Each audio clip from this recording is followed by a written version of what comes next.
phrase qui m'avait vachement marqué. Tu m'avais dit j'ai l'impression quand je bosse avec certains clients que je suis comme un bien de consommation. On bosse avec moi et après, une fois que c'est fini, on jette et voilà, j'ai fait le travail, mais on n'a plus besoin de toi. Et j'ai jamais eu la sensation de pouvoir lever le nez de mon ordinateur et me dire ah, qu'est-ce qui se passe quoi. Et effectivement, j'étais épuisée, que je facture à tour de bras. Je gagne très peu avec ce que je facture. Pour moi, en fait, c'était vraiment les clients, ils étaient dans une grande surface, ils faisaient leur petit marché, donc il y a plein de gens. Ok, j'ai besoin d'un logo. Combien ça te coûte, tu vois, sans te donner plus de précision. Et il y avait ce côté, ils prenaient pas en considération en fait qu'il y avait une vraie personne en face d'eux, tu vois, qui avait des compétences, qui avait des capacités, qui avait un regard aussi à porter sur la chose. 80% des gens qui sont venus à moi, c'était vraiment pour de la vraie consommation, tu vois, le truc jetable. C'était vraiment... Après la presta, c'était fini, j'avais plus de nouvelles, je savais pas si les supports que j'avais créés, ils les avaient bien utilisés, je savais même pas si au final ils s'en étaient servis. Ouais, à force, je me suis dit, mais les gars, je suis pas juste là pour faire des logos et des supports à tour de bras, et c'était du travail à la chaîne en fait. Puis ça tue ta créativité aussi à petit feu, tu vois, parce que t'en viens à plus te poser de questions, juste tu réponds à un brief, et de toute façon, tu sais que si tu proposes des choses un peu trop éloignées de la demande initiale, ça sera de toute façon pas accepté, tu vois. Du moment que j'ai assumé ça, ce côté vraiment designer, stratège, ouais, j'étais tout de suite dans une autre posture. Ça a changé plein de choses pour moi. Dans cet épisode, on accueille pour discuter d'une personne spéciale, parce que c'est la première fois, je crois, depuis le début du podcast, je suis même sûr que c'est la première fois que je reçois quelqu'un que j'ai accompagné en coaching sur ce podcast. Et je suis vraiment, vraiment content de la conversation qu'on s'apprête à avoir, parce que en un an, on a vécu beaucoup de choses avec Caroline Tollery, qui est ici et qui va nous parler du fin fond de sa montagne avec sa vue incroyable qui concurrence la mienne. Coucou Caroline, comment ça va? Salut Thomas. Ça va super. Très très contente d'être là, et je vois pas ma super vue là, tu vois, depuis mon bureau, donc tant pis. Moi non plus, je ne suis pas face à la vue, mais bon, je sais que la tienne est tout aussi belle que la mienne, avec plus de montagnes et je crois un lac aussi. Et un lac, ouais, carrément. Plein de choses dont on va parler aujourd'hui ensemble. J'ai envie notamment de parler d'une phrase que tu m'avais dite à l'époque, au tout début de notre coaching, je reviendrai dessus après. Mais je crois que tu connais la première question rituelle par laquelle j'aime bien démarrer ces conversations, qui est la suivante. Caroline, comment, mais surtout pourquoi, est-ce que tu es devenue indépendante? Ok. Alors moi, je suis devenue indépendante en 2019, juste après la naissance de mon premier enfant. Donc en fait, c'est une année où s'est passé beaucoup de choses en même temps. Donc mon conjoint a été muté ici dans les Alpes. Moi, j'ai dû perdre mon travail. J'étais chargée de com sur Toulouse. Et voilà, donc on savait aussi, il y avait ce déménagement qui arrivait, il y avait le bébé qui allait arriver aussi. Et je savais que j'allais habiter dans un coin perdu de France. J'avais passé, en fait, quand j'étais salariée, j'habitais pas sur place. Enfin, j'habitais pas proche de mon lieu de travail. Donc, je faisais 2h30 le matin de transport et 2h30 le soir. Et là, ça Waouh! s'annonçait à peu près la même chose, tu vois, pour aller bosser. Je ne m'étais pas rendu compte à l'époque que c'était ça, 2h30 aller et 2h30 de retour, c'est Ouais, énorme. en fait, j'habitais dans le fond du Tarn. Tu vois, je faisais terminus à terminus en train.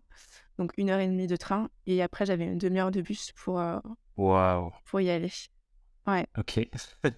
Mais Intense. c'était intense, mais ça a été parce que j'ai eu 2 années en alternance. Du coup, je bossais à fond dans le train, et le soir, j'étais tranquille. Ah, Et, ok. et j'ai la chance de dormir dans le train. Tu vois, donc tu me mets dans un train, je m'endors direct. Donc, je les ai pas trop vus passer, mais c'est vrai que quand j'ai arrêté de le faire, j'ai l'impression d'avoir, tu sais, toute une fatigue qui tombe dessus comme ça d'un coup. C'était chaos. Et là, avec un bébé qui arrivait, je m'étais dit, c'est mort, je veux pas repasser ma vie dans les transports, je veux profiter un peu. Pas envie de faire des trajets, et puis envie aussi de me laisser porter dans cette première maternité, profiter de mon bébé, et puis voir ce qui allait se passer. Je me suis pas, en vrai, posé trop de questions. Je m'étais pas renseignée avant, Ouais. tu vois, sur le fait d'être freelance, d'avoir des statuts particuliers, trouver des clients, c'était quoi mes offres. Enfin, vraiment, j'y suis allée au feeling, quoi. Enfin, franchement, c'était très... J'ai suivi le mouvement, tu vois. Donc, ouais, octobre 2019, freelance à temps plein. Du coup, ce que j'entends, c'est que c'est effectivement plus les conditions d'évolution de ta vie, ton couple, qui ont fait que ça s'est imposé comme presque la meilleure chose à faire, de se dire j'habite au fin fond de nulle part, Ouais, j'ai un enfant qui arrive, j'ai envie d'en profiter, j'ai pas envie de subir le lieu où j'habite euh, et la disponibilité du travail ouais. à côté. Donc, je vais créer ma propre ressource travail, quoi, finalement. C'est ça, et puis ouais, la flexibilité que ça te permet d'avoir aussi quand t'es parent, c'est hyper agréable, on va pas se mentir, parce que au départ, donc mon fils allait à la crèche 3 jours par semaine, mais t'es jamais à l'abri, voilà, il fait ses dents, il a de la fièvre, la crèche ferme, il faut aller le récupérer, enfin voilà, c'est une flexibilité qui est trop importante. Maintenant, je pourrais pas, juste pour ça, je pourrais pas revenir salarié, c'est impossible. Ouais, c'est clair. Mais Ouais. tu vois, c'est intéressant parce que en t'écoutant, je me dis, tu vois, je pense que c'est pas encore la norme en France, ou en francophonie d'ailleurs, si on est temps, de se dire, ok, je me retrouve dans cette situation. Il y a beaucoup de gens qui se seraient dit, bah, ok, je vais faire avec ce qu'il y a à côté et qui vont quand même rester dans ce truc de, il me faut un job salarié et je vais regarder qui embauche dans le coin, quitte à finir à bosser au supermarché du coin parce que c'est tout ce qui est dispo, bah, je vais faire ça. Tu penses que c'est quoi qui faisait que la case entreprendre existait de base? Parce que pour plein de gens, je pense que cette case, elle n'existe même pas dans la réflexion, tu vois. Ouais. Je pense que déjà, je suis partie avec un avantage, c'est que mon conjoint, tu vois, il est salarié. Il a une bonne place, on a un logement de Ouais. fonction. Je me suis jamais posé la question de mince, j'ai pas assez facturé ce mois-ci, je vais pas pouvoir payer, je sais pas, mes factures ou à bouffer, enfin quoi que ce soit, tu vois. Donc déjà, je trouve que c'est un luxe énorme qu'on a de pouvoir se dire, bah, je fais ça un peu pour m'amuser. Et je sais que de toute façon, on n'a pas besoin de plus pour vivre que ce que gagne mon conjoint, tu vois. Donc ça m'a clairement donné l'espace de pouvoir faire ça. Et après, on a la chance aussi. Donc, j'ai décidé, moi, de créer tout de suite une société. Je me suis pas mis en micro. Et quand tu es créateur d'entreprise, tu as droit à ton chômage pendant 2 ans pareil. Donc, ça aussi, c'est hyper pratique. On va pas se mentir. C'est hyper confortable de savoir que bah, j'ai bossé 4 ans et demi, j'étais salariée. Et là, pendant 2 ans, je vais pouvoir monter mon entreprise, investir dans des coachings parce que je sais que j'ai mon chômage qui va tomber et que financièrement parlant, ça le fait, tu vois. Il n'y avait pas cette pression-là déjà et je crois que c'est une énorme pression quand on réfléchit à son compte. Ouais, c'est clair. Et tu vois, ça me touche que tu dises ça parce que je pense que tu le sais en ce moment, dans les contenus qu'on produit ou notre manière de travailler avec la boîte, ce que j'essaie vraiment de réfléchir, c'est la dimension politique de ça. Là, ce que je comprends de ce que tu me dis, c'est que comme tes besoins primaires étaient nourris et qu'il n'y avait aucun risque de manque financier, logement, nourriture, enfin tout ça, Ouais, c'est ça qui t'a permis d'avoir l'espace de dire bah, je vais oser, je vais tenter, je vais prendre des risques et je vais essayer de construire quelque chose qui me ressemble parce que la base était là. Et ça, je ouais, crois que, comme tu le dis, pour beaucoup de gens, c'est pas la réalité. Et ouais, donc, la case ne peut pas exister si les besoins primaires sont pas nourris, quoi. ouais, c'est clair. Et moi, je suis hyper reconnaissante aussi, tu vois, que mon conjoint m'ait suivi aussi dans le truc parce qu'il n'était pas du tout obligé de me dire, OK, on va vivre que sur mon salaire, alors que bah, on a des prix à rembourser comme plein de gens. Enfin, on a des frais, tu vois, qu'il faut qu'on paye quand même tous les mois. Ouais. Et il a toujours été OK de dire, bah, fais tes trucs, amuse-toi. Et puis, si ça marche, tant mieux. On va tout faire pour que ça fonctionne. Mais si ça fonctionne pas, bah, c'est pas grave. Tu iras prendre la voiture et tu iras travailler.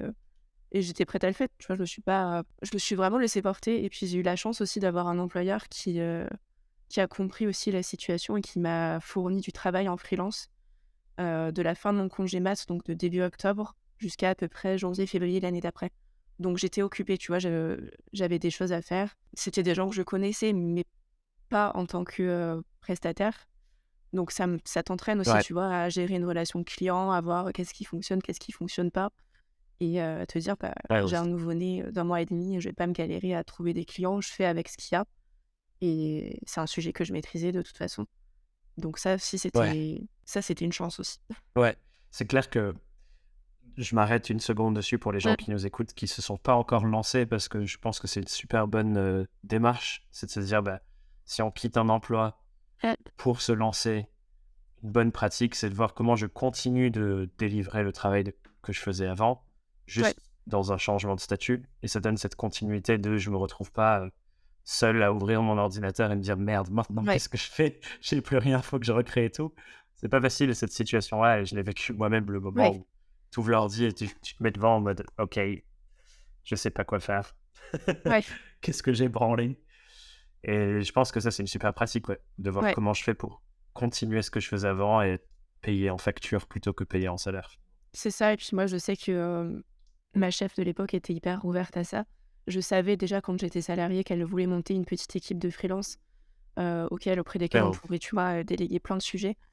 Donc dès que j'ai su qu'on allait partir et que ça allait pas être possible pour moi de rester ne serait-ce qu'en télétravail, je lui ai proposé direct. En fait, je lui ai dit, écoute, voilà ce qui se passe. Moi, je veux quand même continuer d'avoir du travail, donc je te propose ça. Et ils ont joué le Trop jeu et bien. c'était super de leur part. Ouais.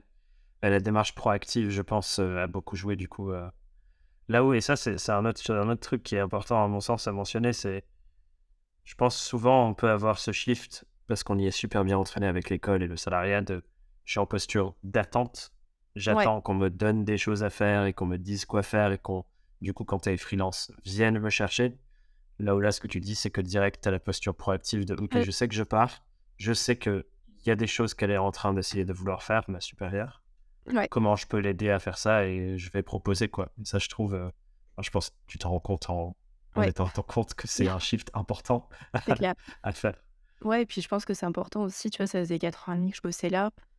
L'équipe commençait à vraiment structurer. J'adorais les personnes qui bossaient là-bas, j'adorais aller bosser là-bas et c'est important aussi de pas partir, tu vois, en claquant la porte et en se fermant du coup après des portes pour soi-même et c'était important, tu vois, de finir la chose proprement et de les accompagner vers cette transition-là aussi parce que Ouais, j'avais une remplaçante qui arrivait pour mon congé mat, mais à ce moment-là, on savait pas en fait que j'allais partir, donc on était plutôt dans l'optique de je ferai du télétravail et du coup, dès que j'ai eu l'info, bah, tout de suite quoi, faut pas je trouve que c'est des sujets importants et en tant que tu vois, en tant que je me mets à la place du patron aussi, tu vois? C'est super dur quand tu as quelqu'un avec qui tu t'entends bien, il y a une vraie dynamique de travail qui s'est instaurée. De voir la personne partir comme ça du jour au lendemain en claquant la porte, c'est trop dommage, quoi.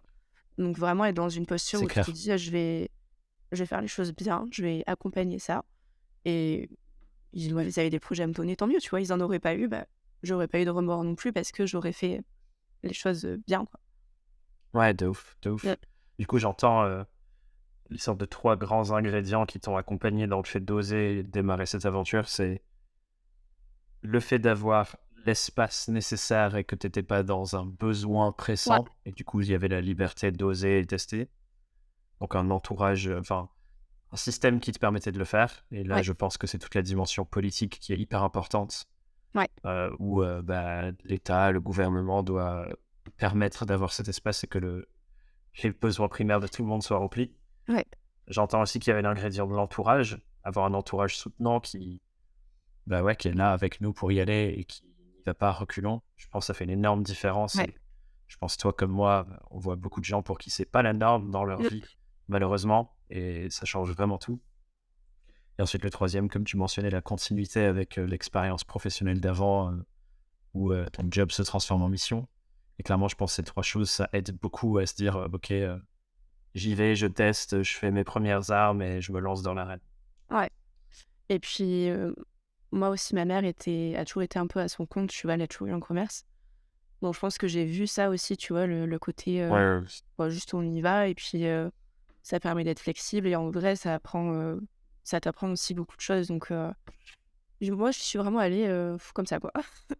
Je me suis pas posé plus de ouais. questions que ça et avec le recul, je me dis: «C'est vraiment une chance» parce que j'ai des copines là qui sont en train de se lancer aussi et quand je vois la galère que c'est de ouais, juste par quel bout est-ce que je prends cette nouvelle vie, quoi? Ouais, Il y a tellement de choses à penser et à faire que surtout quand tu as un nouveau-né, tu vois, c'est ton premier, tu sais, il y a déjà plein de choses à gérer. Je me suis dit: «On va c'est pas se clair. prendre la tête pour le pro, on Ouais, va faire ça et puis on verra bien ce que ça donne» et puis ouais, ouais. ça fait depuis 2019 et aucun regret, quoi. Après, je pense chaque mode de commencement de cette aventure a ses avantages et ses inconvénients. Ouais, Là où toi, ce que je comprends, c'est OK, j'ai directement eu du travail. Et je sais qu'il y a d'autres missions qui tombaient après, notamment via Malte pour toi, où ouais. du coup, tu étais directement dans le faire, faire, faire, faire, faire. Et c'est un des sujets qu'on a retravaillé ensuite quand on a bossé Ouais, ensemble en coaching de OK, prenons du recul maintenant. Et oui, si je sors de que faire, ouais, parce que bah, certains des inconvénients de faire que faire, c'est qu'on n'a jamais vraiment défini qui je suis, pour qui je suis et qu'est-ce que ouais, j'ai envie de faire. Et en même temps, de l'autre côté, si tu commences direct avec rien et que tu es en train de travailler un peu dans le fond sur pour qui j'ai envie de bosser, qu'est-ce que j'ai envie mmh, de faire, mais qu'on n'a pas la matière première du terrain, là ouais, aussi, il y a des inconvénients. Je pense que ouais, c'est un mariage des deux mmh, qu'il faut faire. Donc, ouais, mais pas ouais, puis évident. Dans les deux situations, enfin, voilà, avantage, inconvénient, quoi. ouais, après je pense aussi qu'il faut après c'est peut-être moi, tu vois, qui suis un peu, peace and love par rapport à ça, mais je pense qu'il faut faire confiance aussi un peu des fois aux planètes. Tu vois, moi, enfin, j'ai toujours eu l'impression Ouais, qu'il y a tout qui se passait au moment où ça devait se passer. Et ouais, juste, ouais. tu prends ce qui vient et tu fais avec et, euh, et tu vois ce que ça donne. Après, voilà, j'ai de la chance, tu vois. Il m'est pas arrivé un pépin en cours de route ou quoi que ce soit. Donc, j'ai reçu que du positif pour le moment, je touche du bois. Mais Ouais, ouais, de moi savoir aussi. faire avec ce qu'on te donne. Et puis, ouais, Ouais, après, tu vois, tester. C'est vrai que le premier jour, je me rappelle quand même, j'avais mon fils, tu vois, qui ne dormait pas. Donc, déjà, la ressource énergie pour moi était hyper basse. Mais j'ai ouvert mon ordi, j'étais là, ouais. punaise, c'est le premier jour, je suis plus en contrat chez personne. Qu'est-ce que comment c'est quoi, en fait? Ça veut dire quoi freelance? Qu'est-ce que je suis censée faire? Ah, Ouais, qu comment ça se passe, quoi? Et ouais, ça, c'est dur et je trouve que on a la chance quand même d'être en 2023 et qu'il y ait plein d'outils, qui existent. Tu vois, tu parlais de Malte tout à l'heure et même si je pense on en reparlera de Malte, mais hem, ouais. moi, je suis hyper reconnaissante que ces plateformes-là aient existé parce que, je sais pas comment j'aurais fait sans ça. Après, ouais, j'ai prospecté, j'ai fait des cartes de visite que j'ai jetées un petit peu comme ça, dans tous les commerces où j'allais, tous les gens que je voyais, où je fais des sites internet, rappelle-moi. Mais ouais, c'était pas ouais, j'ai fait les choses vraiment, je crois que je savais pas ce que je faisais, en vrai. Tu vois, Ouais, c'était amusant et puis, on y est allé quoi. ouais. Mais ce que je retiens de ce que tu viens de dire, c'est le côté, il y a un temps pour tout. Mmh. Et ce dont je voulais parler avec toi, là, c'est quand on avait démarré notre coaching, qui je crois est 9 mois, presque un an après que tu te lances, Ouais, tu m'avais dit une phrase qui m'avait vachement marqué. Tu m'avais dit j'ai l'impression quand je bosse avec certains clients que je suis comme un bien de consommation. On bosse ouais, avec moi et après, une fois que c'est fini, bah, on ouais, jette et voilà, j'ai fait le travail, mais on n'a plus besoin de toi.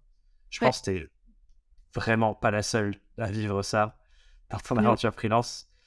Et en même temps, j'entends que jusqu'à un certain moment, c'était OK. Mmh. Parce qu'en fait, voilà, tu testais, tu avais des missions différentes, on venait faire appel à toi et tu faisais tes gammes. Et à ce Ouais, moment-là, t'avais c'était déjà bien, quoi. Et c'était suffisant et tu t'es lancé et au bout d'un moment, c'est plus OK. Et ça, je trouve ça ouais, très intéressant parce que souvent, on peut se dire: «Bah, direct, j'ai envie d'être, parfait et hyper, dans les meilleures conditions dès le début». Mais en fait, mmh, peut-être qu'il faut passer par ça aussi pour l'apprentissage, pour ensuite s'asseoir sur, ce qui nous parle le plus, quoi. ouais, moi je trouve que cette année que j'ai eue, parce que d'octobre 2019 jusqu'à ce qu'on débute le coaching, j'étais vraiment ma principale source d'acquisition, c'était Malte. Je faisais que ça. Heu, j'ai demandé des recommandations, pardon, tout de suite, aux anciennes personnes avec qui j'ai bossé et Ouais, voilà, j'ai suivi toutes les masterclass de Malte, tous les webinaires qu'ils font pour, comment avoir un bon profil. J'ai retravaillé mon portfolio, j'ai fait des petites mises en page, tout ça, pour avoir un profil qui corresponde à ce que la plateforme attendait et ça a super bien marché. J'ai jamais eu la ouais, sensation de me dire: «Oh, «J'ai aucune demande ce mois-ci, qu'est-ce que je vais faire?» Ça a ouais. tout de suite ça a pris, mais ça a tellement pris que pendant un an j'ai charbonné comme jamais quoi. Je me suis pas tu vois, on n'a pas vraiment pris de congé, on s'est pas arrêté. Je bossais tous les jours, hem et puis il y a eu le covid S aussi, tu vois? La première année où je me suis lancée. Mai, juin Oui, 2019, là, on avait les premiers confinements et moi qui venais d'un milieu où je bossais pour des pharmacies, mais j'ai été débordée de travail. Tu vois, fallait faire des ouais, kakémonos pour indiquer ici on vaccine pas, enfin, il y a eu vraiment beaucoup, beaucoup de travail à ouais, faire et j'ai jamais eu la sensation, tu vois, de pouvoir lever le nez de mon ordinateur et me dire: «Ah, qu'est-ce qui se passe, quoi?» Et quand je heu, l'ai fait, c'est là que, tu es arrivé, quoi. Le messie, tu vois? coucou. Ouais, c'est ça. Et puis non, mais j'ai commencé aussi, tu vois, à écouter des podcasts, à me renseigner un peu sur le sujet, à suivre des comptes qui étaient freelance aussi et juste à commencer à prendre du recul sur ce qui se passait Ah, et effectivement, j'étais épuisée. Heu, mon ah fils ouais, dormait toujours pas, tu vois, au bout d'un an et j'arrêtais pas d'enchaîner les missions, donc c'était dur et là, je me ah suis ouais, dit: «Non, il y a un truc qui va pas» parce que je facture à tour de bras, mais je me sors très peu, je gagne très peu avec ce que je facture. Donc certes, il y avait un problème, tu vois, de tarification de base, mais c'est l'erreur aussi qu'on fait tous dès le départ, quand bien on se met sûr. sur, des plateformes de freelance. Donc ouais, il y a eu ce besoin au bout d'un an, de se dire: «Bah, c'est bon, j'ai testé plein de choses. Je sais les gens avec qui je veux pas travailler. Je sais pas encore exactement pour qui, Je veux travailler, Clairement. mais je sais ce que je veux pas faire. J'ai testé, j'ai eu le temps de mettre en place des outils, me créer des process, mettre en place des choses et maintenant, que j'ai ça, j'ai besoin de passer la marche du dessus, quoi. Ouais, et j'entends qu'il y a cette notion de tarification qui, je pense, Mmh. effectivement, va en partie de comment ça se passe globalement quand on s'inscrit sur une plateforme comme Malte. Bah, il y a Ouais. cette tendance à se dire, bah, je vais regarder les gens qui font à peu près comme moi. Mmh. Je vais pas mettre des prix trop hauts parce que je démarre et je veux des missions. Donc, on a cette espèce de réflexe Ouais, bizarre de se mettre en dessous du prix des autres. Et on sait pas d'ailleurs comment les autres l'ont défini non plus. Donc, bon, on se c'est base ça. sur pas grand-chose. Mais je veux bien, si ça te va, juste pour reposer ce terme de freelance de consommation que je trouve hyper intéressant, que Ah. tu me repartages un peu qu'est-ce que tu entendais par ça quand tu m'avais partagé ce terme. Ouais, bah, tu vois, c'est pour moi, en fait, c'était vraiment, les clients, ils étaient dans une grande surface. Ils faisaient leur petit marché, ils demandaient à plein de gens, «OK, j'ai besoin d'un logo, combien ça te coûte?» Tu vois? Sans te donner plus de précision. Donc déjà, il y avait je trouve un manque de respect dans la forme, de ce qu'ils te demandaient. C'était toujours, «Ah par contre, c'est un projet urgent, je devais le sortir il y a déjà une semaine, donc il me le faut pour demain», tu vois? Le truc classique. Et il y avait ce côté, elles sont pas enfin, ils prenaient pas en considération, en fait, qu'il y avait une vraie personne en face d'eux, heu, tu vois? Qui avait des compétences, qui avait des capacités, qui avait un regard aussi à porter sur la chose. Parce qu'il y a un piège aussi, je trouve, quand tu es graphiste, designer ou enfin, en tout cas que tu es dans le visuel, c'est que, ce que tu dois produire doit absolument plaire aux clients. Et sur Malte, moi, le souci que j'avais, c'était OK, je répondais à leurs demandes, mais j'avais jamais mon mot à dire, tu vois? Ils avaient choisi Euh, une couleur un peu pourrie, jamais, j'avais pas l'espace pour leur dire: «Là, je vous conseille pas ça parce que ouais, franchement, c'est pas le choix des couleurs est pas super», mais ils te faisaient changer des détails, ouais, 20 000 fois. Mais c'est classique, enfin, c'est vraiment, ouais, c'est classique quand tu es dans le visuel. Et je trouve que sur Malte, alors c'est pas vrai de toutes les personnes qui se mettent sur Malte pour trouver des freelances, mais 80 des gens qui sont venus à moi, c'était vraiment pour de la vraie consommation, tu vois? Le truc jetable. C'était euh, vraiment, c'était ça, quoi. J'avais l'impression d'être quelque chose de jetable et c'était fini après la presta, c'était fini, j'avais plus de nouvelles. Je savais pas si, les supports que j'avais créés, ils les avaient bien utilisés. Je savais même pas si au final ils s'en étaient servis. Est-ce qu'ils l'avaient retouché ou pas? Parce que mine de rien, tu y passes du temps, tu y mets de l'énergie et tu y mets aussi, bah, du cœur à faire les choses et puis tu te rends compte que, bah, ouais, ils ont changé tout seuls les logos, les couleurs du logo ou ils ont revu la taille de la typo et ils ont tout cassé. Donc c'était ouais, vraiment OK, bah, j'ai fait un truc, mais en fait, pourquoi tu m'as payé? Parce que tu le refais toi tout seul de ton côté et tu tu mets un gros coup de pied comme ça dans mon travail et ça c'était, ouais, à force je me suis dit: «Mais les gars, je suis pas juste là pour, faire des logos et des supports à tour de bras» et c'était du travail à la chaîne, en fait. Et ouais, et c'était du jetable.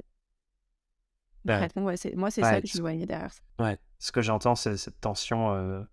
Et pour les gens qui nous écoutent, si vous vivez ça aussi, je vous invite vraiment à reach out et en parler Ouais, soit à Caroline, soit à moi. Enfin, parce que je pense que c'est vraiment le vécu de beaucoup de personnes, cette tension entre j'ai une ouais, expertise, donc j'ai des compétences au service d'un savoir très spécifique pour aider des gens à faire telle ou telle chose, genre créer une identité visuelle et ainsi de suite. Il y a un vrai savoir derrière ouais, et que les clients viennent juste chercher la compétence très terre à terre de bah, vas-y, j'ai une idée, je veux juste que tu te taises et que tu fasses mon idée sur Photoshop, ouais, design, mais surtout tais-toi s'il te plaît, juste fais ce que je te dis. ouais, Et c'est effectivement tension, je pense, pour plein de gens qui se sentent vidés de ça. Parce que ouais, ouais, t'es juste bah, le bras articulé d'une personne qui a ses idées et qui a aucune envie d'échange. ouais. Et c'est triste. Et c'est vraiment pas ce que je souhaite. C'est n'importe qui se lance parce que je pense que c'est pas ce qu'on veut vivre quand on est freelance. Non et puis ça tue ta créativité aussi à petit feu, tu vois? Parce que tu en viens à plus te poser de questions, juste tu réponds à un brief et de toute façon, tu sais que si tu proposes des choses un peu trop, éloignées de la demande initiale, ça sera de toute Ouais, façon pas accepté, tu vois? Donc tu commences à rentrer dans une espèce de routine aussi qui fait que, moi, d'un point de vue créatif, j'avais l'impression, tu vois, de mourir à petit feu. Je disais: «Mais c'était tellement, à la chaîne et tellement répétitif».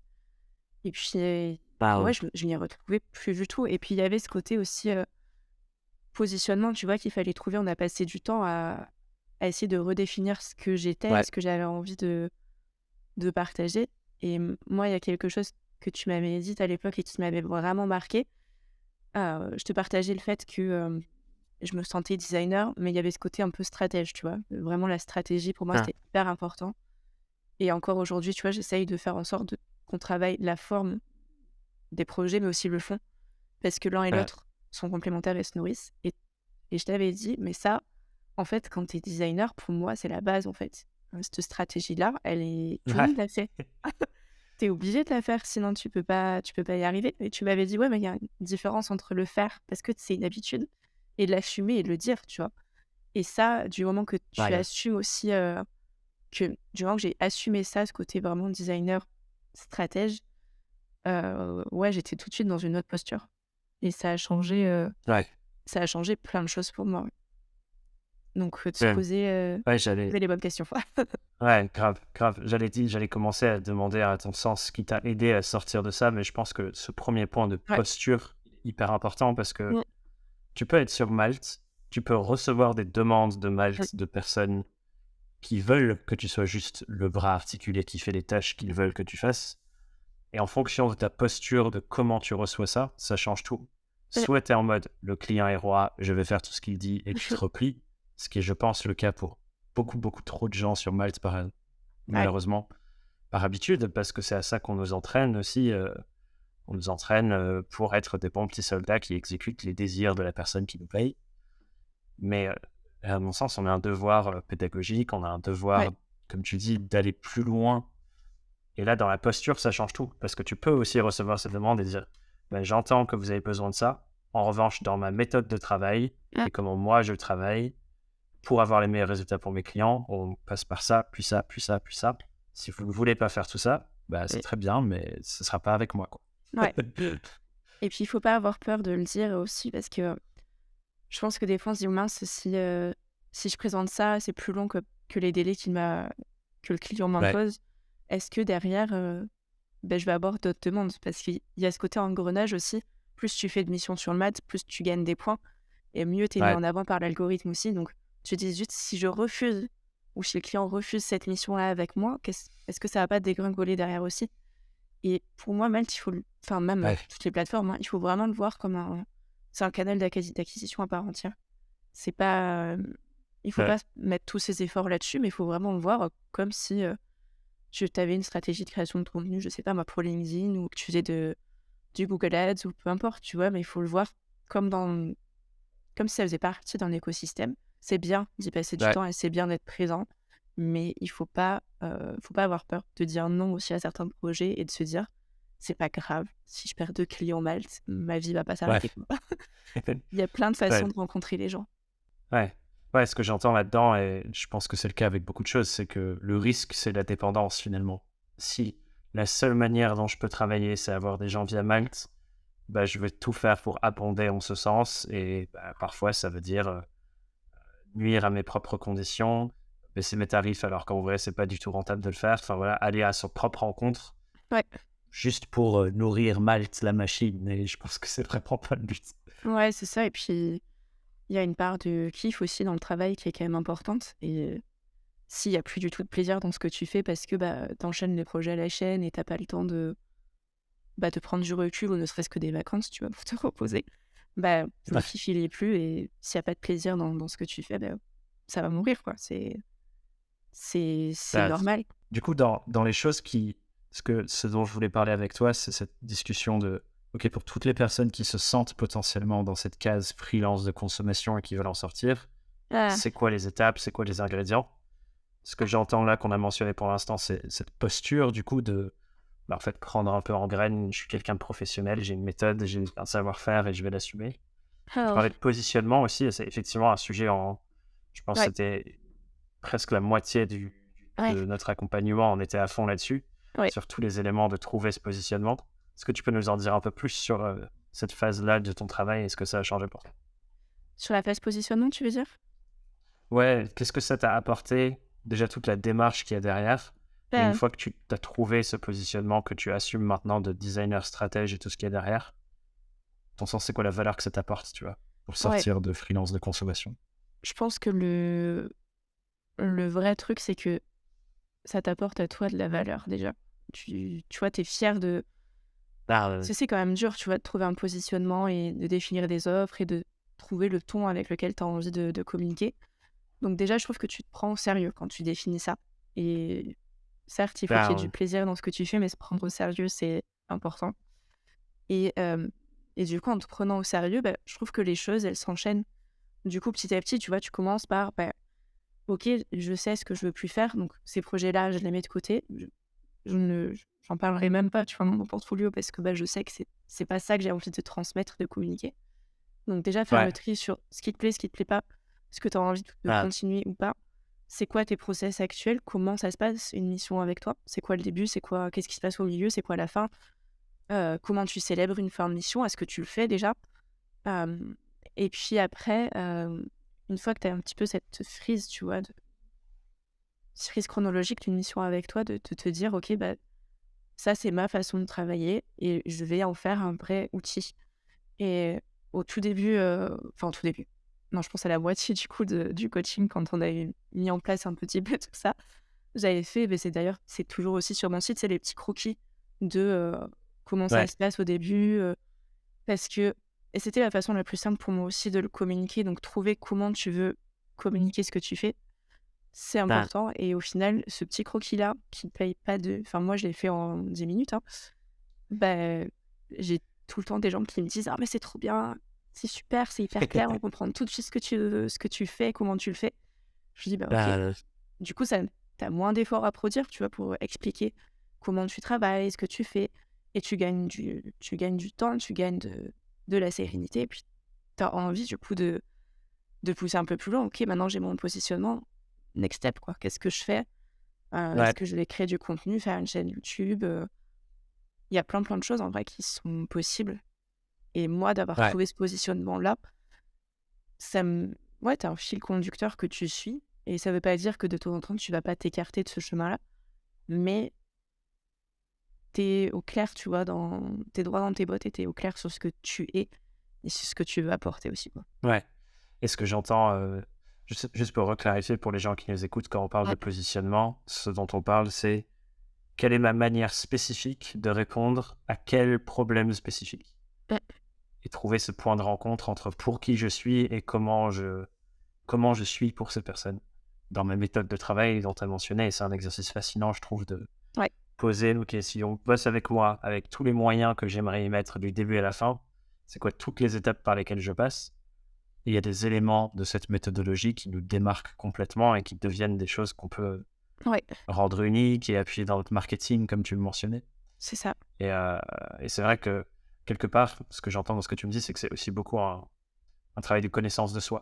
Ouais, Et que plus on se connaît soi, et plus on connaît notre manière de bosser, et plus on l'assume, plus on devient distingué par rapport à d'autres personnes qui ont peut-être le même métier, mais pas ouais. du tout la même méthode ou les mêmes choses qui leur parlent, quoi. Et il y a un truc aussi qui est hyper important, c'est que tout ça, je trouve que ça te permet de poser c'est quoi les conditions pour bosser avec moi.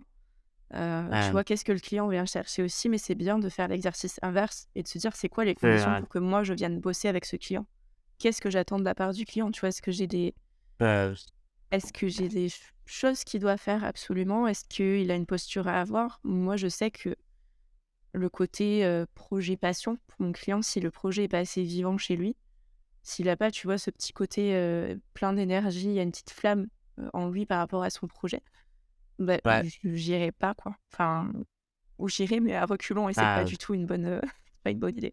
Mais, de fixer aussi les non, conditions, inverses, je trouve que c'est intéressant de le faire euh, aussi, et ça met au clair, pas mal de choses, quand tu es à ton compte, ouais. t'as d'autres exemples parce que c'est souvent un truc que je partage en disant si tu acceptes n'importe quelle condition et n'importe quelle chose qu'on te propose, au bout d'un moment, ton client va te proposer n'importe quoi.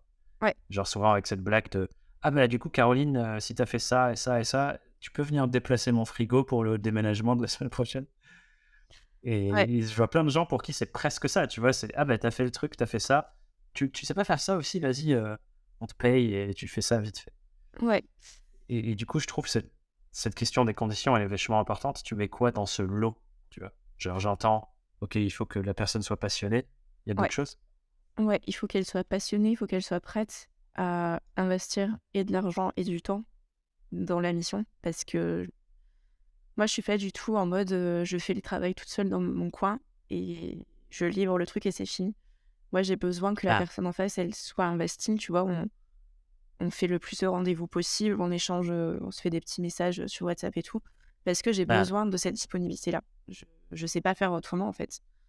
Donc moi, j'ai fait un petit document de bienvenue quand, une mission commence où je fixe, en fait, c'est quoi mes conditions. Par exemple, je ah, bosse pas le mercredi parce que, bah, je garde mes enfants. Je suis pas joignable jour après des enfants. 16h30. Voilà. Je suis joignable de telle heure à telle heure. En dehors de ces horaires-là, je garantis pas mon délai de réponse et en contrepartie, c'est bien si, bah, déjà la personne en face, elle comprend ça, elle l'intègre et elle le respecte et aussi, bah, elle s'engage à voilà, me fournir tout ce dont j'ai besoin pour travailler et que le projet, bah, ça soit pas un truc un peu annexe qu'elle fait pour s'amuser parce que c'est sérieux, en fait. Moi, c'est mon taf de bosser pour elle. Heu, Ouais, j'ai une entreprise à faire tourner, donc il faut que la personne se prenne un petit peu au sérieux, quoi. bah, Donc ouais, il y a ça. C'est essentiellement ça, j'ai l'impression. ouais, Je réfléchis, mais je trouve pas une autre condition, évidemment, faut qu'elle ait le budget. Mais bon, ça, c'est classique, en tout cas, oui, il faut qu'on si c'est parce que le budget, c'est une vraie question, donc si elle a pas forcément le budget, il faut qu'elle soit au clair avec la décision qu'elle est en train de prendre. Tu vois, ah, faut que ça soit un choix, conscient de sa part, de se dire: «OK, je vais dépenser, je sais pas, des milliers d'euros dans un site». Il faut qu'elle ait vraiment envie et de bosser avec moi et que ça soit clair pour elle, que ça soit OK, tu vois, la dépense. Et ça, ouais, si tu te dis: «Bah, je vais prendre un autre petit freelance beaucoup moins cher parce que, bah, c'est moins cher», essayer de se renseigner sur qu'est-ce qu'il y a derrière aussi, tu vois? C'est quoi la méthode de travail? Est-ce qu'il y a un suivi après? Moi, j'essaye de contacter les gens quelques mois après, le lancement d'un site, par exemple. J'essaye de garder comme ça le contact et quand j'ai le temps, en ce moment, c'est assez limité, mais j'essaye de faire de la veille aussi, tu vois? Pour ces anciens clients-là, quand je vois passer un truc un peu intéressant, bah, je leur envoie et ça fait toujours ah, plaisir, tu vois? Pour la personne en face de se dire: «Ah bah, ouais, la presta était cool». Elle continue de m'envoyer des trucs sympas, on prend un ouais, café et on prend des nouvelles, quoi.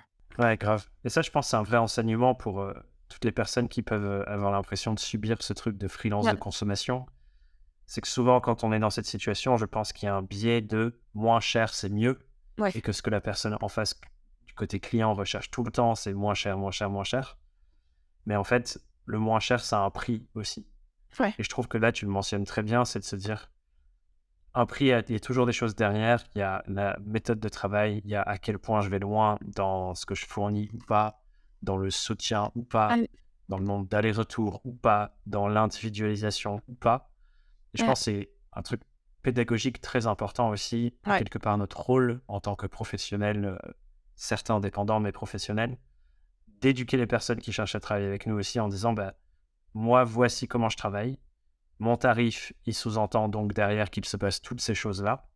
ouais, Si vous trouvez moins cher, je vous invite à checker qu'est-ce qu'il y a derrière. Parce que oui, moins cher, c'est bien, mais si vous ah, vous retrouvez nargué avec un site que vous ne comprenez pas et que vous ne pouvez pas changer vous-même, est-ce que ça vaut le coup de payer moins cher pour ça, quoi? ouais. Après, c'est pas parce que tu vas avoir ce positionnement-là et enfin, moi, tu vois, là, j'ai vécu ça récemment où, ça a trop bien marché pour moi, on va dire. J'ai pas su dire non, tu vois, à certains projets Ah, et j'ai pas pu délivrer un niveau de prestation, de la qualité, heu, que j'aurais aimé, que j'ai l'habitude de faire en ouais, plus. Donc ça te met dans une situation aussi où tu te dis, bah, apprendre à dire non, c'est hyper important grave. et savoir dire au bon moment aussi à la personne: «OK, là, je vois bien que je suis complètement sous l'eau, je te sens frustrée parce que j'arrive pas à communiquer avec toi sur où j'en suis dans le travail. Je te redirige vers quelqu'un d'autre». Tu vois? C'est OK aussi de pas pouvoir finir une mission parce que, bah, tu as un contexte de vie qui fait que c'est Ouais, compliqué pour toi en ce moment. Mais, là, j'ai eu la situation récemment, c'est pour ça que je t'en parle. Ça, pour moi, c'est un truc, plus jamais. Tu vois? Je ne veux plus jamais avoir à vivre ah, ça, c'est hors de question. Donc 2023, ouais, j'apprends à dire non. Ça va être un ouais. peu mon enjeu et heu et c'est super et c'est dur, tu vois, de dire non. Donc j'avais le souci sur Malte aussi. J'ai accepté des projets, j'ai accepté des choses qui me correspondaient pas forcément parce que je Ouais. savais pas dire non et j'avais peur de l'après, quoi. En tout cas, ce que j'entends, ce qui est chouette, c'est qu'effectivement, on avait eu cette conversation sur Mmh, apprendre à dire non à l'époque, mais que tes noms sont de plus en plus durs parce que c'est des choses de plus en plus qualitatives qu'on te propose. À l'époque, ouais, dire non, c'était ah, j'ai besoin d'argent, donc je vais pas dire non, peu importe la mission. Aujourd'hui, c'est les missions que j'attire me font toutes kiffer, mais à tel Mm. point que je dois renoncer à des choses géniales. Et Ouais, c'est un non plus difficile que de renoncer à des trucs qui t'inspirent pas. ouais. Et c'est hyper dur, c'est inconfortable, c'est vraiment. Je crois que c'est un truc, c'est un peu cyclique aussi, tu vois, parce que j'ai l'impression qu'il y a des périodes de ma vie où j'arrive, tu vois, plus facilement à dire non, là, je suis fatiguée, j'ai pas le temps, j'ai pas l'énergie à Ah consacrer à non. un projet, ou j'ai trop de projets en ce moment, j'y arriverai pas. Et j'arrive à dire non. Puis il y a des phases comme ça, bah, juste, j'ai tellement peur de la suite que juste, je vais pas dire non, tu vois. Et l'année dernière, c'était ça, parce que j'ai eu un deuxième enfant, là, cet été, et j'ai eu tellement de Ouais, demandes avant mon congé mat. Je me suis dit, c'est trop bien, ça me rassure pour après mon congé. Je sais que je vais avoir ouais. ces projets-là, donc j'ai dit oui à tout. Et je me suis retrouvée, je me suis juste retrouvée bah, dans la merde, en fait. Tu vois, à accepter trop de choses. Et j'ai mis des gens dans la merde. Et c'est terrible et plus Ouais. jamais ça. Donc, faut être confiant aussi sur ce que tu as mis en place, heu, sur tous les outils que tu as mis en place, sur ton positionnement, sur ta façon de communiquer, le fait que, bah, les clients, mine de rien, il y en a quand même assez régulièrement qui arrivent. Donc d'être serein par rapport à Bah, ça et de se dire: «C'est pas parce que tu dis non aujourd'hui à un client que tu auras plus jamais de travail». Et c'est pas parce ouais, qu'il y a une presta qui se passe mal que tu auras plus jamais de travail non plus, tu vois? Donc ouais, grave. il y a une prise de recul qu'il faut Grave. avoir tout le temps et ça, c'est super dur. Ouais, c'est clair, parce que j'allais dire, dans le moment où tu dois dire ce non, tu sais que c'est la meilleure chose à faire, mais tu as cette espèce de flip qui naît de Ouais. putain, si je dis non à ça, qu'est-ce Mmh. qui va se passer derrière? En fait, nos émotions prennent le dessus. Et ça, je trouve, Ouais. c'est un truc qui est pas suffisamment mis sur la table Ouais. dans ce genre de contenu ou les trucs de formation, d'accompagnement sur les sujets de business. C'est que, en fait, on est des êtres émotionnels. Quand Ouais. nos émotions prennent le dessus, on perd notre rationalité en grande partie. Et on ne peut pas prendre des décisions froides, très logiques. Ça n'existe pas, en Ouais. fait. Et c'est pour ça, je pense que c'est vachement dur de dire non, c'est que c'est les émotions qui prennent le dessus. Mais la gestion des émotions quand tu es à ton compte, elle est essentielle et c'est hyper, enfin, c'est vraiment très, très dur, quoi. Après, enfin, il faudrait faire des coachings pour ne parler que de ça parce que le stress, la peur, enfin, il y a plein de choses qui entrent en jeu et c'est un peu le nerf de la guerre, quoi, de la gestion de tes émotions et de ton énergie, évidemment. Mais Ouais. on attend la masterclass, Thomas, sur la gestion des émotions. Il y a un épisode il y a un épisode solo qui est prévu sur le sujet parce Ah! que je vois plein de gens qui. Déjà, ça, c'est une bonne chose. Il y a un Ouais, épisode, pour tout le monde qui nous écoute, il y a un épisode qui arrive où je vais parler spécifiquement de ça. ça Parce qu'effectivement, je vois plein de gens qui subissent les vagues émotionnelles, ouais, où ça passe de je fais n'importe quoi, qu'est-ce que je fais, pourquoi suis-je là, je suis une imposture complète, à trop bien, tout se passe bien. Enfin voilà, tu vois, où les faits influencent énormément le ressenti.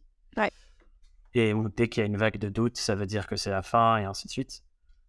Et je veux vraiment remettre sur la table le fait que, en fait, c'est normal, ça fait complètement partie de l'aventure. Et le but, c'est pas d'éradiquer le doute, ouais, parce qu'il ne partira jamais. À chaque étape, enfin, moi-même, constamment, à chaque nouvelle couche de développement de ma boîte, bah, je doute de plein de choses. Je doute de ma capacité à passer cette prochaine étape. Je doute des choses qu'on a mis en place. Est-ce que c'est encore les bonnes choses? Est-ce qu'il ne faut pas réinventer? Enfin, c'est tout le temps là. Et je pense que l'objectif, donc, c'est pas éradiquer, mais c'est apprendre, comme tu dis, à mieux accompagner, mieux gérer la place que ces émotions prennent. Il faut les ouais. accueillir, il faut en prendre soin. Elles sont là pour des raisons. Mais quand on laisse la peur, par exemple, diriger la barque, je suis pas sûr que la barque aille au bon endroit, quoi. Ouais. Et du coup, ça, c'est toute une maîtrise. Ouais, il y a un vrai sujet, je trouve, de compréhension de soi et de faire preuve d'empathie avec soi-même aussi, tu vois, de se dire qu'est-ce que je suis en train de vivre là et comment je peux accueillir ça. Ça veut dire quoi? Ouais, Parce que qu'est-ce que cette peur, tu vois, de manquer de clients, elle vient dire de moi? Ouais, il y a plein de questions comme ça, hyper philosophiques qu'on bah, pourrait se poser. Mais je trouve que c'est un moteur, tu vois, quand tu es indépendant aussi, de se poser tout le temps ces questions-là. Et c'est OK que pour certaines personnes, ça soit pas du tout un sujet, tu vois? Il y a des personnes qui ne doutent jamais. Je pense qu'il y en a peu. ouais, Mais tu vois, le il y en a peu. stress, personne ne vit le stress de la même façon. Pour certains, ça va être un moteur, pour d'autres, ça va être Ouais. les arrêter net. Donc juste de savoir comment tu Il y fonctionnes a- et de mettre en place le cadre et les conditions qui font que tu subisses pas ces émotions-là. Donc, Ouais. juste savoir comment tu fonctionnes. Ouais, je sais que je suis quelqu'un de cyclique et je sais que je suis une sprinteuse aussi, tu vois, dans ce que je fais. Je peux être hyper efficace sur toute une journée. Par contre, il me faut une journée derrière pour m'en remettre. Et ça, Ouais. quand tu le sais, du coup, tu aménages ton planning différemment.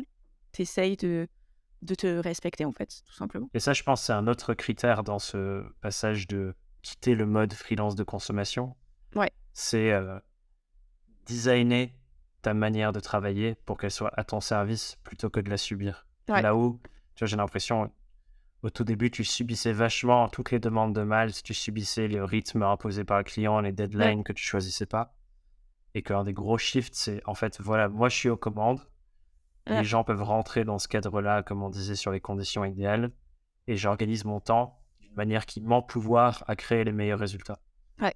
Ça, je pense, c'est un shift qui est hyper important. Et de toute façon, moi, ce que j'observe aussi, c'est à chaque fois que je me retrouve un petit peu embourbée, tu vois, dans une situation de j'ai plus la main sur mon planning, j'ai plus la main sur mon énergie, sur la quantité de travail que je suis en train de fournir, où vraiment tu es dans une phase d'épuisement, Bah, et bah c'est des indicateurs en fait peut-être de ok, peut-être que maintenant tu as besoin de déléguer et de passer à un niveau supérieur. Peut-être que tu as besoin, je sais pas, de prendre un stagiaire ou un alternant ou quelque chose, mais c'était bien le mode solo, mais et tu vis ça, je crois, en ce moment aussi. Mais c'est bien de passer oui. à une marche au-dessus et tout ça, c'est des signes, je crois, qu'il faut savoir analyser. Après, peut-être l'ambition de tout le monde, c'est pas d'avoir une entreprise avec plein de gens. Mais du coup, si tu te retrouves embourbé dans je suis un freelance de consommation, j'ai plus la main sur rien, bah juste prendre du recul et essayer de voir qu'est-ce que ça veut dire et c'est quoi la prochaine étape du coup pour toi. Moi, la prochaine Ouais, étape, grave. à ce moment-là, ça a été de prendre un coaching avec toi pour essayer de travailler sur ces sujets-là. Mais ça peut être Bah, plein de choses différentes et ça va varier d'une personne à l'autre. et ce que je trouve important dans ce que tu dis là, c'est vraiment la notion d'indicateur, de se Ouais, dire, ok, je suis dans une situation, elle ne me convient pas totalement, mais ce n'est pas une fatalité. Quelque part, j'ai le pouvoir de repenser les choses. ouais, Il faut juste que j'identifie quel est le point de friction. Et ensuite, la stratégie pour y répondre. Et ça peut être effectivement, ok, il faut que je me repositionne, il faut que je change ma méthode, il faut que je délègue. Les portes de sortie sont multiples. ouais. Et identifier la bonne pour soi. Ouais, puis il faut pas perdre de Mais vue ouais, cette aussi. notion de... Pardon, vas-y. Pardon, j'allais dire cette notion, j'allais dire cette notion d'indicateur. Ouais. Ça indique des choses, ce n'est pas une fin en soi. Ouais, puis on s'est mis à notre compte aussi pour une raison. Donc c'est bien de temps en temps de se rappeler le pourquoi du comment et de se dire, ok, est-ce que c'est au service de la raison pour laquelle je me suis mise à mon compte. Donc, Grave. c'est un peu la base, tu vois. Mais moi, je me suis mise à mon compte pour profiter de mon enfant, parce que maintenant j'en ai deux. Tu vois, je voudrais profiter d'eux. Et je me rends compte que Bah, c'est pas du tout le cas en ce moment parce que je suis complètement débordée. Donc, j'ai de la chance, tu vois, j'ai des sous les yeux tout le temps, donc ça me rappelle à l'ordre. Mais du coup, il oui. y a du taf à faire pour revenir à cette idée de départ-là et se dire, ok, on remet les choses à plat et on a Yes. accumulé des connaissances, du savoir, des outils et on met tout ça en place pour passer à un stade supérieur quoi, de ta vie d'indépendant. Ouais. Ouais, donc on est toujours dans cette espèce de cheminement de... Il y a mon idéal, je m'en décale un peu, il y a des indicateurs qui me montrent que je suis pas aligné, comment je me réaligne. Et c'est un Ouais. chemin qu'on fait sans cesse et on revient toujours en essayant de se réaligner petit à petit, quoi. Ouais, c'est hyper important et puis c'est quelque chose que tu peux aussi inculquer à tes clients, tu vois, de dire, ok, est-ce que tu es aligné là avec ce qu'on est en train de faire, avec les décisions que tu prends. Euh, Tu voulais faire une super identité visuelle et tout, mais t'es pas OK avec le prix. Du coup, est-ce que ce choix, il est vraiment aligné avec toi et tes envies et Ouais. est-ce que tu sens que c'est vers là que tu dois aller, quoi? Et c'est des questions qui sont Ouais, toujours intéressantes. Ça soulève, en fait, tellement de questions derrière que c'est bien de glisser ça à un moment donné dans ta relation avec c'est clair. la personne, ouais. Ce que je vais essayer de faire l'exercice de résumer les grands points qu'on s'est dit Ouais, pour les personnes qui nous écoutent. Donc, on est en train de se demander là comment on fait pour sortir du mode freelance de consommation. ouais, Et on a parlé de plein de choses. Une des choses dont on a parlé, c'est l'importance de la posture. Donc, se prendre au sérieux, apprendre à dire non, savoir qu'on a une vraie expertise à donner et qu'on n'est pas juste là pour exécuter ce que la personne nous demande. Mmh, On a parlé suite à ça du positionnement. Donc, qu'est-ce que je fais de spécifique et pour quelles problématiques et personnes spécifiques et comment j'assume ça davantage dans ma communication, dans ma relation avec mes prospects, et ainsi de suite. On a du coup parlé de méthodologie là-dedans et du fait de vraiment bien comprendre c'est quoi ma méthode et comment je l'applique. Et ça, c'est un point de différenciation pour pas qu'on soit juste une pomme parmi les pommes ou une canette de soda parmi les canettes de soda. Ouais. On a parlé de gestion émotionnelle. Donc, il y a un cap à passer sur comment je prends en compte mes émotions pour avancer ou pas dans une mission. On a parlé du cadrage et des conditions idéales. Et ça, d'ailleurs, c'est un truc, je le répète ici. Je t'ai trouvé impressionnante pendant tout l'accompagnement sur le coaching, ta capacité à prendre un truc comme cette conversation qu'on avait eue sur les conditions idéales. Et la semaine d'après, tu arrives avec bon, j'ai fait un gros document avec toutes mes conditions. Je vais l'envoyer à début de chaque mission. C'était en mode bon, idée, boum, exécution, idée, exécution. Ça, c'était fascinant à voir. Ouais. C'est un vrai point de force, je pense. Donc, ouais, posture, positionnement, méthodologie, gestion des émotions, cadre, mission, conditions idéales. Est-ce que j'ai oublié quelque chose de ce qu'on s'est dit, Caroline? Non, je pense que c'est à peu près ça. Et ne pas oublier le pourquoi. Aussi, tu fais Et ne tout pas ça. oublier le pourquoi. Ouais. Ouais, grave. Hyper important. Ce qui est quelque chose qu'on oublie régulièrement, quoi. Ouais. On se perd dans le quotidien de la nouvelle mission, les 1000 prochains euros de chiffre d'affaires, tout ça, et on oublie que je suis là parce que j'ai choisi et j'avais une quête à la base pour laquelle je suis venu. C'est quoi déjà cette quête? Ouais, puis c'est normal d'être... Je crois que toi, tu utilises la métaphore du chien un petit peu foufou là pour l'objet brillant. Ouais. Et Oui. c'est normal, tu vois, quand on se lance et de voir que j'ai du travail qui rentre, j'ai des missions et tout, c'est normal d'être dans un état de je prends tout ce qui passe et c'est trop bien et je m'éclate et c'est cool. Mais calmons-nous. Calmons-nous 2 minutes. Et ouais, il faut savoir aussi avoir des phases où tu analyses ce que tu as déjà fait et tu ne fais rien, quoi. C'est important. Ouais, grave. Prenons des vacances. C'est utile. Qui font vraiment du bien. Complètement. J'en sors de 4 jours et je suis ravi de cette espèce de vide pour me laisser remplir. Ouais, et puis il faut pas oublier que l'ennui, c'est quand même...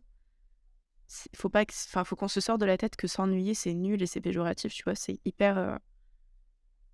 hyper important de s'ennuyer. Ça nous apprend plein de choses et on a de belles décisions qui émergent quand on s'ennuie. Donc, accepter aussi de ne pas avoir de monde des fois et te dire, ok, là, je m'ennuie. Qu'est-ce que je vais bien pouvoir faire? Et c'est constructif de s'ennuyer. Très aligné avec ça. Est-ce que, Caroline, tu te sens aujourd'hui sortie du schéma freelance de consommation? Carrément. Je me sens sortie de ce schéma-là. De toute façon, je ne trouve plus de clients via Malte. Donc déjà, un gros problème en moi. Mais voilà, là, j'ai la chance de pouvoir d'avoir des projets qui viennent à moi, qui sont hyper chouettes, qui répondent à plein de conditions que je me suis fixées. Là, mon enjeu, c'est plutôt me structurer, prendre du temps aussi pour prendre soin de moi, de mon entreprise et prendre du recul sur tout ça. Voilà, je crois que c'est juste une étape, l'étape d'après, quoi.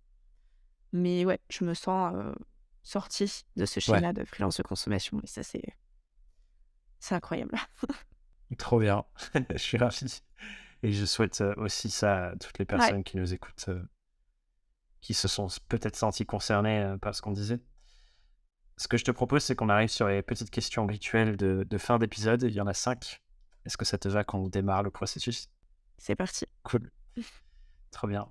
La première, c'est... On a parlé de Caroline qui se lançait dans son aventure au tout début, 2019. Si tu pouvais avoir une conversation avec elle, c'est quoi le conseil majeur que tu lui donnerais pour ses premiers pas? Je crois que je me dirais de documenter ce que je fais. Parce que, documente ce que tu es en train de vivre. Je crois que c'est ça. Parce que je sais que j'étais dans un état...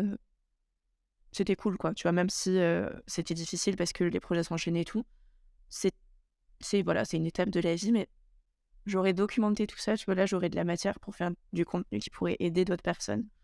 Et de documenter tout ce qu'on fait au quotidien, je trouve que c'est hyper puissant comme support pour les autres, quoi. Donc, je me dirais de prendre l'habitude d'écrire un petit peu tous les jours ou juste d'enregistrer, tu vois, des mémos de ce que tu es en train de vivre, de ce que tu ressens. Faire une petite base de données comme ça. Et puis, les moments où tu te sentiras de nouveau dans un état de « je suis complètement sous l'eau, ça va pas du tout », juste de reprendre ces notes-là et te dire « ok, je suis déjà passée par là. et qu'est-ce que j'avais fait à ce moment-là pour passer au-dessus et qu'est-ce qui s'était passé, qu'est-ce que je ressentais. Et donc, ouais, moi, je dirais documenter. Trop bien. Et plus sois, je trouve que c'est une pratique déjà qui vide et qui te permet de créer Ouais, de l'espace mental, surtout face aux grandes choses, quand on n'a plus trop d'espace, juste ouais, comme la pensée de Dumbledore, on ouais, sort les trucs de la tête et on les pose. Mais aussi, effectivement, pour cette espèce de processus de connaissance de soi dont on a parlé pas mal dans cet épisode, je trouve que c'est aussi une super pratique de ouais, poser sur papier pour être face à face avec soi-même, quelque ouais, part, dans le présent, mais aussi dans le futur. c'est clair. Ah. La seconde question. C'est quoi, à ton sens, depuis que tu t'es lancé, la plus grosse difficulté que tu as rencontrée et comment tu as fait pour la dépasser? Ah, elle est dure, cette question. Euh, Bah, je crois que c'est ce que je viens de vivre là, en fait. Tu vois, un Ah, client qui est pas content de la presta et qui décidé, tu vois, d'arrêter la mission en cours de route et ouais, de se retrouver dans cette situation de j'ai déçu la personne en face de moi. Pire sentiment, ah ouais. pire sentiment pour moi, tu vois, de décevoir les gens, c'est terrible. Donc ouais, je crois que c'est ça la plus grosse difficulté, c'est de Ah, se louper sur une mission. Et c'est un bel apprentissage, hein. Enfin, en tout cas, faut essayer de voir le positif là-dedans et d'en tirer des leçons. Sinon, c'est clair que les émotions reprennent le ouais. dessus et c'est compliqué. Mais du coup, pour passer au-dessus de ça, moi, ce qui m'a beaucoup aidé, c'est d'avoir eu d'autres clients en parallèle qui ont été très bienveillants avec moi. Moi, j'ai cette chance, en fait, d'avoir des clients que je considère comme des clients en or, vraiment. Je suis bénie par des clients incroyables. Et il y a de l'espace, tu vois, pour communiquer sur plein de sujets différents et tout. Et ouais, ils ont été là, ils m'ont rappelé non, mais attends, mais moi, tu m'avais livré tel truc l'année dernière et j'avais adoré, c'était super. Donc, Ah ouais. juste fais-toi confiance et ok, t'as loupé cette mission-là, tire-en des leçons et avance, quoi. Faut pas, surtout pas Ah ouais. s'arrêter à ce genre de choses parce que Ouais. sinon, bah, je pense qu'on arrête, en fait. Je deviens mère au foyer, Ouais. j'arrête tout, quoi. Donc c'est ouais, de bien s'entourer dans ces moments-là, c'est Euh, important et d'exprimer aussi ce que tu ressens. Tu vois, ouais. de pas le garder pour toi, c'est Ah ouais. ouais, faut trouver de l'espace pour. Ouais. Et je pense que ce que tu mentionnes est très vrai, c'est dans ces moments-là, le poids que une expérience désagréable et où on a pu décevoir quelqu'un Yep. prend tellement plus de poids que des dizaines et des dizaines d'expériences hyper positives où tout le monde était satisfait. Ouais. Genre tout d'un coup, tout ça, ça s'efface et ça se perd derrière et c'est comme si ça n'avait jamais existé. Yeah. Et c'est vrai que c'est dur, c'est le moment où en fait tu mesures ta valeur plus qu'à ça presque. Donc Ouais. je comprends complètement que ça a été très difficile à traverser. Ouais, c'est pour ça, c'est important, tu vois, dans la durée d'un projet, quand tu arrives à la fin, bah, d'envoyer un petit questionnaire aux gens pour qu'ils te laissent un témoignage. Qu'est-ce que tu as pensé? Qu'est-ce que je peux améliorer et tout? Parce que s'il y a des belles choses à en ressortir, parce qu'on va dire que tu as bien fait ton taf de A à Z, les personnes sont hyper heureuses d'avoir bossé avec toi. Ça fait juste du bien, tu vois, de Ouais, relire ces témoignages-là et de se dire, OK, bon, sur les 20 personnes que j'ai accompagnées, il y en a une qui n'a pas vécu l'expérience de fou que j'avais envie de lui faire vivre. Ça arrive, malheureusement, ça fait partie de la vie, on reste des humains. Il y a d'autres humains qui m'aiment, tu vois. Donc ça, ouais, c'est clair. c'est important. Ouais. Ouais. Et pour appuyer sur ça, parce que c'est peut-être le cas d'autres personnes qui nous écoutent, qui vivent en ce moment ça ou qui ont vécu ça, Ah, j'ai envie d'appuyer sur un petit point de rééquilibrage dans le sens où, comme tu dis, vivre ce genre d'expérience où on a une personne déçue, on passe à côté d'une mission, on la loupe, ça a des avantages à plein d'endroits ah, pour tout le monde. Pour toi, parce que comme tu le dis, tu apprends plein de choses sur ton processus, sur ok, peut-être que là j'ai pris trop de gens et ça me donne des leçons importantes pour la suite. Et ça, c'est quelque part bien parce que souvent les êtres humains ont besoin de vivre des choses très désagréables ah, pour se bouger. Peut-être que sans ça, il y a des choses que tu vas mettre en place que tu n'aurais jamais mises en place avant. ouais, Donc c'est une bonne nouvelle pour ça. Mais c'est aussi quelque part une bonne nouvelle pour nos clients parce que ça les aide à avoir beaucoup plus de clarté aussi ouais, de leur côté sur ce genre de choses. Sur, ok, qu'est-ce qui est important pour moi avant de m'engager? Peut-être que c'est des choses dont ils n'avaient même pas conscience sur eux. De ouais, tiens, ça c'est vraiment important pour moi. Je m'en étais jamais rendu compte. Cette expérience, certes désagréable, ramène à la lumière les choses qui ont besoin d'y être. ouais, Et sur le court terme, c'est très dur à vivre pour tout le monde. très inconfortable et Ouais. malheureusement, des fois, ça peut mettre fin à des relations. Mais sur le Ouais. long terme, tout le monde gagne. Ouais. Et moi, c'est un truc que j'avais reçu dans différentes pratiques de développement personnel et c'est un espèce d'ancrage qui reste en tête maintenant. C'était une phrase de David Laroche où il disait conflit égale potentiel de croissance. Ouais. Et que si on évite toujours le conflit, ben on se prive quelque part de la croissance qui peut venir de ces conflits. Ouais. L'idée, c'est pas de rechercher le conflit, mais c'est de se dire que quand il y a conflit, c'est quelque part un potentiel d'avoir du mieux de l'autre côté pour tout le monde. Ouais. Et ça, je trouve c'est hyper intéressant à ancrer, de se dire, ok, c'est pas grave, tout le monde va grandir de ça, je suis pas une mauvaise personne, l'autre n'est pas une mauvaise personne. Et c'est Ouais. des opportunités qu'on peut saisir pour faire mieux, quoi. Ouais, ça te permet de redéfinir à nouveau les contours de le cadre dans lequel tu bosses aussi et ouais, ça apprend plein de choses. Après, c'est clair que, bah, je pense qu'il faut pas hésiter dans ces moments-là à se faire accompagner aussi et à aller juste demander de l'aide parce que des fois, Ah, juste dire: «Au secours, à l'aide, je me noie, je suis complètement, sous l'eau, aidez-moi», bah, ah, c'est important. ouais, complètement. Complètement. La question suivante, tu as un peu répondu tout à l'heure, mais on va sûrement revenir dessus, c'est quoi ton objectif du moment, Caroline? En ce moment, dans ton aventure indépendante, c'est quoi le truc après lequel tu cours? Le temps. Le temps, ouais, j'ai besoin j'ai besoin, mon objectif, c'est la structure. Je crois que Ah, j'arrive à un stade où, j'arrive à faire rentrer un chiffre d'affaires qui est quand même intéressant. J'ai besoin, tu vois, de passer au-dessus. Donc me structurer, reprendre le contrôle de mon planning, c'est ça. Je rigole, mais c'est pas drôle du tout à vivre. Mais de me redégager de l'espace, pour pouvoir profiter ah, aussi de la vie parce que le travail, c'est bien. On adore travailler, enfin moi j'adore travailler. Mais il y a toute une vie autour. Il y a d'autres humains dont il faut prendre soin et le premier dont il faut qu'on prenne soin, je crois que c'est nous. Donc ah, du temps pour moi. Là, ouais, ça va être important de reposer ça pour mieux prendre soin, bah, de la famille, des clients, des projets, c'est un tout en fait. Donc ah, là, mon objectif, c'est l'apaisement. Je crois que c'est ça. ah, ok. Ouais, t'as répondu un petit peu à ma question d'après, mais Ah, je vais te la reposer quand même pour allez. qu'on l'ancre, parce que c'est cool de le dire, c'est qu'est-ce que tu cherches vraiment derrière cet objectif? J'entends, mon objectif, c'est de me structurer pour regagner du temps. Pourquoi c'est important pour toi, ça? Mmh. Bah, pour avoir du temps en famille, simplement. Ah, Pouvoir vivre de belles choses aussi, avec les enfants, avec mon conjoint, enfin voilà,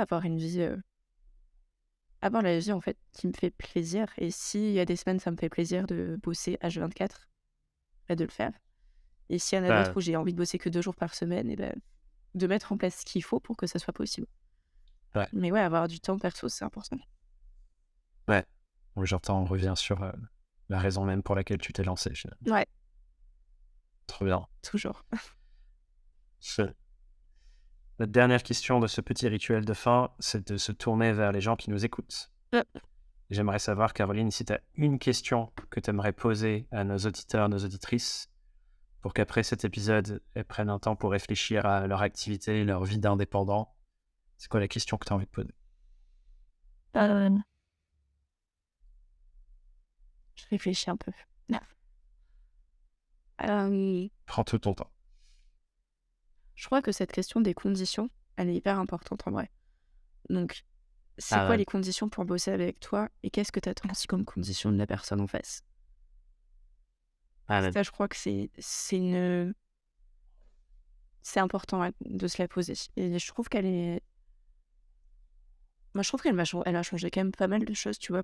Rien que d'assumer le fait que, bah, après 16h30, par exemple, tu pas joignable, c'est une condition de temps qui est hyper importante parce que ça te permet de vivre d'autres choses à côté. Donc Ouais. ouais, de se poser les questions de: «C'est quoi mes conditions pour travailler?» et ça peut varier aussi, tu vois? Tu peux te la poser régulièrement et d'un jour à l'autre, ça peut ne pas être la Ah, même réponse, mais toujours pour revenir sur ces cycles, c'est intéressant, je trouve, de se la poser assez régulièrement dans l'année, «OK, c'est quoi mes conditions?» et il y a de grandes chances pour ah, que les conditions changent aussi en fonction des projets que tu suives, de des personnes que tu accompagnes et des expériences que tu vis. Ouais, trop bien. Effectivement, c'est conditions de temps de travail, tarifs, comment on bosse ensemble, les attentes de l'autre, plein de critères à creuser à l'intérieur. J'adore cette question. Bah voilà, c'est ma question. Trop cool. Formidable. Merci beaucoup, Caroline. Bah merci. Si jamais les personnes qui nous écoutent voulaient répondre à la question de Caroline, Merci. vous pouvez le faire auprès de moi avec plaisir. Mais Caroline, où est-ce que je les envoie s'ils veulent répondre à ta question et te remercier pour ton partage? Alors, LinkedIn, Instagram, c'est essentiellement par là que je communique actuellement. Je peux les envoyer sur mon site aussi, comme ça ils auront tous les liens. Mais ouais, LinkedIn, Instagram, mon priorité. Très bien. Ok.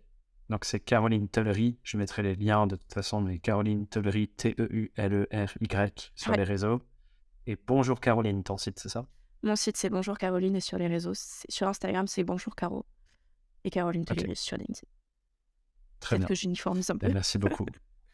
Ouais, bah merci à toi, Thomas. T'en fais pas. Et merveilleuse journée à tous et à toutes. J'espère que cet épisode t'a plu, t'a inspiré, t'a apporté des clés, bref, t'a donné des belles choses pour avancer dans ta vie et ton aventure entrepreneuriale, et que t'as envie de continuer l'aventure avec nous en écoutant un prochain épisode. Je le répète, on sort un épisode toutes les semaines, et il y a déjà des heures et des heures de contenu que tu peux consommer sur toutes les thématiques, donc n'hésite pas à aller explorer les autres épisodes de ce podcast, et si ça t'a plu, la meilleure manière de nous soutenir, et ce qui nous ferait le plus plaisir au monde, c'est que tu mettes une note de 5 étoiles sur Apple Podcast ou sur Spotify et que tu laisses un commentaire pour partager ton expérience. C'est ce qui nous aide le plus à répandre le message à d'autres. Sur ce, je te dis à très bientôt sur Young, Wild and Freelance. Bye bye.